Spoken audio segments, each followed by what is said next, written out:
आगे सुनते हैं। उन लोगों ने सारे कॉम्बिनेशन ट्राई किए, लेकिन वो पहली वाली बात नहीं आ सकी। जो लोग कई वर्षों से पहाड़ी दाल खाने के लिए द हिमालयन आया करते थे, उन्होंने शिकायत करनी शुरू कर दी। हर कोई इंसान काउंटर पर आकर राहुल या मीना को एक ही बात बोलता, आपके खाने को क्या हो गया है।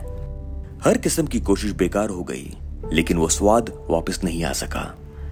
राहुल और मीना रोज रात किचन में प्रैक्टिस करते कि शायद वो पहले वाला टेस्ट वापस आ सके, लेकिन ऐसा हो नहीं पा रहा था। कई बार राहुल ने अपने घर पे फोन किया, लेकिन परिवार में किसी को ज्यादा जानकारी नहीं थी इन मसालों के बारे में। लेकिन ये मसाले न्यूयॉर्क में राहुल और मीना के लिए बहुत बड़ी सरदर्दी बन चुके थे। द हिमालयन रेस्टोरेंट का मालिक था रॉबी, जो मीना और राहुल के साथ पार्टनरशिप में था। उसने राहुल और मीना को बुलाकर बोला कि आप लोगों की सेल्स गिर रही हैं, क्या आप लोग मेरे आने वाले महीनों में रेंट भर पाएंगे। उसका कहना सही था, क्योंकि डाउनटाउन जैसा एरिया जहां रेंट बहुत ज्यादा था और लोकेशन बहुत पॉपुलर थी। रॉबी का कहना था उसे एक काउंटर ऑफर है किसी फास्ट फूड चेन से, और उस पे ये जगह रेंट पे देने के लिए दबाव बन रहा है।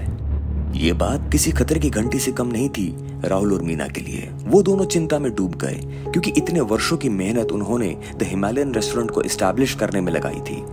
अगले दिन इन्होंने रॉबी को एक ईमेल लिखकर बताया कि हमें 1 महीने का टाइम दीजिए, हमें लगता है कि हम लोग अपने रेस्टोरेंट की सेल्स को पहले की तरह ला पाएंगे। ये बात बोलकर राहुल और मीना हिंदुस्तान की तरफ निकल जाते हैं। उनका मिशन होता है उस मसाले की खोज।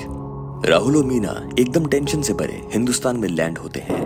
वो लोग सीधा अपने घर जाते हैं और अपने परिवार से मिलते हैं और अपने आने का कारण बताते हैं। सब घर वाले ये सुनकर काफी चिंतित होते हैं और वो लोग इनकी मदद करने का विचार बनाते हैं। राहुल के दादाजी का मानना था क्योंकि दादी पहाड़ों की थी, तो हो सकता है कि उसके किसी परिवार के सदस्य ने उसको ये रेसिपी दी हो।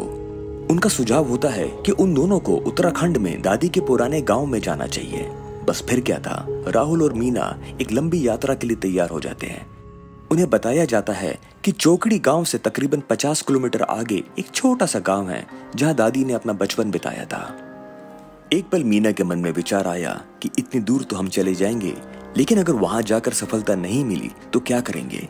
लेकिन ये यात्रा करना जरूरी था। तकरीबन 7 घंटे की रोड ड्राइव के बाद और फिर 5 किलोमीटर की पहाड़ी चढ़ने के बाद देर रात वो लोग गांव में पहुंचे। वहां वो किसी को नहीं जानते थे, बस दादाजी ने एक नाम उन्हें दिया था, वो नाम था देवरानी। राहुल और मीना देर रात होने के कारण गांव के पोस्ट ऑफिस के बाहर ही अपना डेरा जमा लेते हैं। रात भर ठंड में वो बाहर किसी तरह अपना समय निकालते हैं। उनके मन में दुविधा होती है कि ये सब करना ठीक है। कई सवालों के जवाब वो अपने मन को खुद दे रहे थे। सुबह सुबह वो गांव में निकलते हैं देवरानी नाम की खोज में। कई लोगों से बातचीत होती है और मालूम पड़ता है कि इस गांव में 2 देवरानी हैं, एक 14 साल की लड़की और एक दूसरी 90 साल की औरत। द हिमालयन में आगे क्या हुआ जानने के लिए सुनते रहें टाइनी कास्ट।